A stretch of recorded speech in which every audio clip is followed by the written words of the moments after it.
suis en compagnie de la toute nouvelle génération de Ram version 1500. Ici, j'ai une version vraiment équipée, les méthodes. J'avais hâte de mettre à l'épreuve ce nouveau camion parce qu'il a été transformé en profondeur, à commencer par son châssis.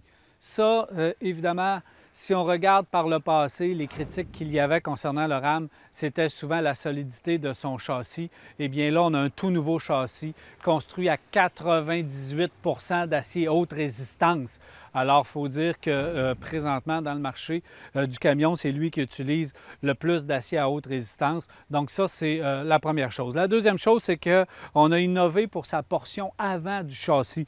Au lieu de s'en aller directement à échelle à l'avant, il s'en va en écartement. C'est un procédé qui est en instance de brevet. On dit que ça va être beaucoup plus sécuritaire, notamment pour ce qui est des impacts. Alors, pour les plus petites voitures également, ça va être plus sécuritaire lorsqu'un gros camion comme ça, une grosse masse de même, écrase une petite voiture. Je peux vous dire que la petite voiture va se faire écraser pas à peu près. Ça va être dangereux pour les occupants, donc on dit que ça va être moins pire. Bon, c'est déjà ça quand même. C'est une innovation majeure. Si on reste dans la structure du véhicule, on a aussi retravaillé les suspensions. On garde la suspension multibras à l'arrière, donc on sait que c'est une exclusivité. Et on revoit aussi la suspension à air qui est toujours disponible, qui équipe notre véhicule d'essai ici. Deuxième génération de suspension à l'air. Bon, la première génération, c'était quand même une bonne idée, mais mal rendue parce qu'il y avait différents problèmes.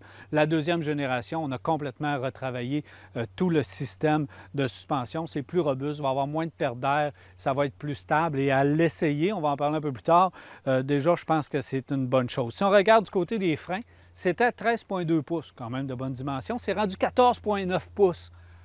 C'est gros, ça arrête, c'est une grosse masse, on ne veut pas prendre de chance. Aussi, les éléments de suspension ont été grossis. Bref, on a retravaillé tout le dessous du véhicule pour que ça soit beaucoup plus robuste. Ça, c'est pour la partie intérieure du véhicule, le squelette du véhicule. Si on regarde maintenant son style. Le Ram, troisième camionnette dans le marché nord-américain. Troisième camionnette, ça veut dire c'est le petit dernier qui doit en faire un peu plus pour se faire remarquer. Donc, par le passé, on a toujours innové au niveau du style pour que le Ram ressorte avec le F-150, Silverado, Sierra, qui sont les concurrentes directes à haut volume dans le segment. Donc, Ram devait toujours en faire un peu plus. Un gros visage, on devait s'affirmer dans le marché. Là, je pense que Ram a pris sa place. Donc, on peut se permettre d'être un peu plus sage et c'est ce qu'on a fait au niveau du design. Donc, si on regarde la portion avant qui est complètement redessinée, c'est plus sage que c'était par le passé. Le capot plongeant, tout ça est aussi un peu plus aérodynamique. Donc, si on peut sauver quelques sous d'essence par l'aérodynamisme, c'est déjà très, très bien. On a même les calandres ou la grille à l'avant qui est active et qui peut se refermer d'elle-même pour permettre d'économiser un peu. Et si on regarde, bon, on a une version limited ici qui utilise beaucoup le chrome, mais si on regarde le côté du véhicule, on voit qu'il est plus sage, qu'il fait un peu plus chic. Certains n'aimeront pas, là. Ceux qui sont classiques Ram de l'ancienne époque, déjà m'ont déjà dit je l'aime un peu moins au niveau du style, mais moi je trouve qu'il est un peu plus arrivé maintenant. Ça fait vraiment très beau. Si on se dirige vers la cabine, on regarde déjà, on a la cabine allongée ici parce qu'on peut avoir un choix de cabine et la cabine allongée nous donne 4 pouces de plus. C'est quand même beaucoup d'espace à l'intérieur qu'on vient gagner. Et vous pouvez avoir aussi l'autre cabine, tout comme un choix de boîte également que vous avez. Comme choix de boîte, évidemment, vous avez 2 choix de boîte et vous pouvez avoir encore le Ram Box à l'intérieur. Vous avez une boîte qui est modulable aussi à l'intérieur. Ça, c'est déjà une bonne chose. Et différents types d'accès aussi à la boîte, si vous voulez, soit dans le marchepied, soit genre type échelle en arrière. Chose que j'aime bien, c'est le panneau à l'arrière en aluminium maintenant. On n'a qu'à l'abaisser et on dirait qu'on ne sent plus rien. On peut l'avoir aussi électrique et avec l'utilisation de l'aluminium, on a quand même sauvé un peu de poids ici. Là. Juste sur le châssis, on a sauvé 100 livres, juste sur le châssis. Et on a sauvé tout près de 300 livres pour le total tout de ce nouveau camion, ce qui est quand même bien. C'est un bel effort. Je sais que du côté de Ford avec l'aluminium, on avait sauvé auprès de 700 livres. Et si ma mémoire est bonne, pour GM avec le nouveau Sierra Silverado qui va arriver bientôt, on va sauver autour de 400 quelques livres. Donc, c'est quand même un effort qui est très notable.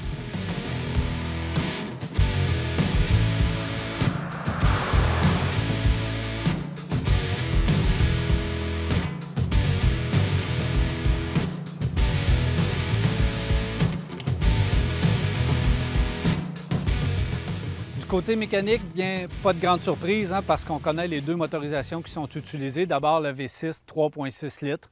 Toujours un des meilleurs moteurs au monde, un des 10 meilleurs moteurs au monde selon Wards. Alors, ce moteur développe 305 chevaux, 269 livres-pieds-couple. Et on a aussi le 5,7 EMI. Donc, c'est le moteur le plus vendu dans ce camion, évidemment. Et c'est un moteur qui développe 395 chevaux, 410 livres-pieds-couple.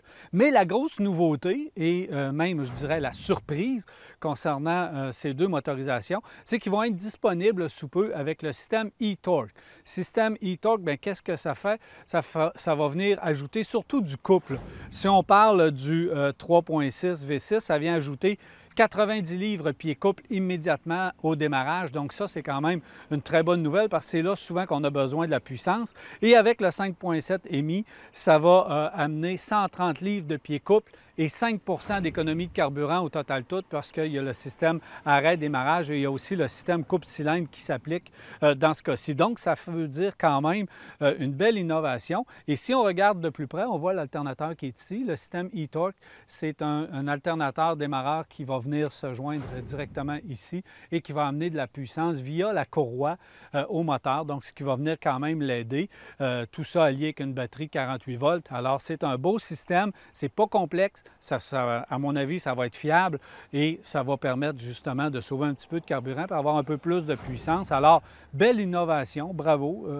On s'attendait peut-être voir arriver rapidement un diesel, mais on voit que la tendance s'en va vers l'hybride léger. C'est ce qu'on peut appeler un système à hybride léger. Tout ça est lié à une seule transmission disponible, une automatique à 8 rapports, transmission un peu retravaillée, mais une transmission qu'on avait déjà connue, et un système de différentiel aussi qui a été retravaillé, notamment un différentiel arrière qui est refroidi, également liquide, parce que ce différentiel-là avait tendance des fois à lâcher par le passé. Donc là, on pense que ça va être beaucoup mieux. Et lorsqu'on roule avec le véhicule, on sent que tout ça est beaucoup plus serré.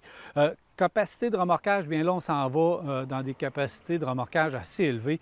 C'est 12 750 livres qu'on peut remorquer au total tout avec ce véhicule. C'est quand même énorme dans un segment. Il ne faut pas oublier qu'on est dans une catégorie 1500 et on peut mettre 2300 livres dans la boîte avec le système de suspension à l'air. Ça va faire que la boîte, quand même, le camion va rester à niveau.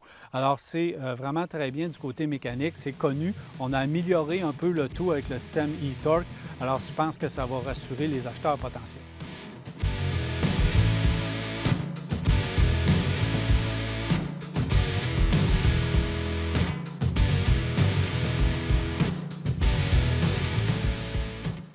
À l'intérieur du véhicule, plusieurs choses à mentionner. D'abord, c'est sûr que nous avons ici la version Limited. Donc, ce n'est pas toutes les versions qui sont aménagées de cette façon-ci, mais je me dois d'analyser le véhicule que j'ai sous la main et je peux vous dire que pour cette version, on a mis vraiment le paquet au niveau des matériaux utilisés, au niveau de la finition et au niveau du look également lorsqu'on regarde le véhicule. D'abord, le bloc instrument est absolument fantastique, vraiment très beau, très réussi. Pas très loin de l'ancienne génération, par contre, avec la portion centrale qui est un écran digital qu'on peut moduler, qu'on peut avoir toute l'information dont on désire. Et si on se transporte du côté de la console centrale, bang, l'innovation majeure, c'est cet écran un peu à la Tesla, si vous voulez, qu'on peut configurer de toutes sortes de façons et qui a été développé avec Sirius XM 360. C'est assez spécial là, de la façon dont on a joué à l'arrière de ça, mais évidemment disponible avec Apple CarPlay et tout le kit.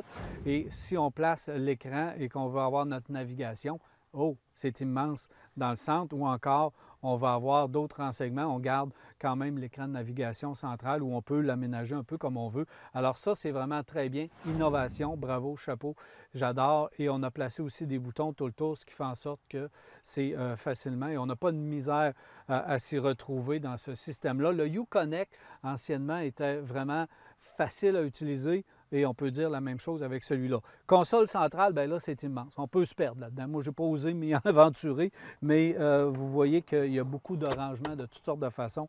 C'est modulable. Bref, il y a du rangement partout pour les travailleurs, pour ceux qui ont besoin d'avoir leur rangement et leurs accessoires à portée de main. C'est vraiment très bien fait avec les multiples prises où on peut à peu près tout brancher sur son véhicule.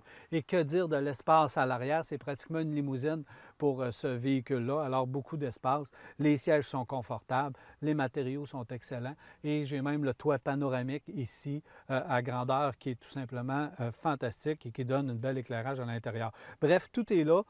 C'est facile de tout décider, de tout voir, même pour la remorque. Donc, on peut actionner le frein manuellement qui est très bien positionné et son choix de 4 roues motrices qu'on peut avoir, évidemment, gamme haute, gamme basse également ou encore 4x4 version automatique ou un all-wheel drive si on veut, qu'on peut simuler, qu'on peut avoir avec ce véhicule-là. Et on peut même avoir un différentiel arrière barré de façon électronique. Donc, tout est là. Tout est en place. Lorsqu'on prend la route et qu'on roule avec le véhicule, c'est ce que j'avais hâte de voir et c'est ce qui m'a jeté à terre avec le nouveau Ram. C'est la douceur de roulement. La douceur de roulement est absolument incroyable dans cette version-ci. On a la suspension à air qui gère les trous, les bosses de façon magnifique. On a des roues de 22 pouces aussi, il ne faut pas l'oublier. Ça aide à un bon roulement. Mais le tout, aucune vibration, aucun soutillement. Vraiment, c'est exceptionnel comme tenue de route. Avant, on devait toujours un peu corriger. Là, maintenant, à peine si on a des roulières, oui. Mais si on n'a pas de roulière, on n'a pas de correction à effectuer dans le volant. Alors, la conduite, elle est vraiment très bien. L'insonorisation est absolument impeccable. On a l'impression d'être dans une berline haut de gamme, là, comme une Mercedes classe S ou une BMW série 7. Alors, c'est irréprochable. Ce véhicule-là, pour faire de la grande route, je sais que c'est encombrant, mais pour faire de la grande route, ce serait le véhicule idéal. Et moi, je ne comprends pas pourquoi, du côté de chez Chrysler FCA, on n'a pas utilisé ou on n'utilise pas la même passion pour construire l'intérieur des véhicules plus normal que pour une camionnette. On dirait qu'on met plus d'emphase dans la camionnette qu'on en met dans les autres voitures pour ce qui est de la finition et de l'aménagement intérieur. Bref, si on veut revenir à ce véhicule Ram, c'est absolument impeccable pour l'intérieur.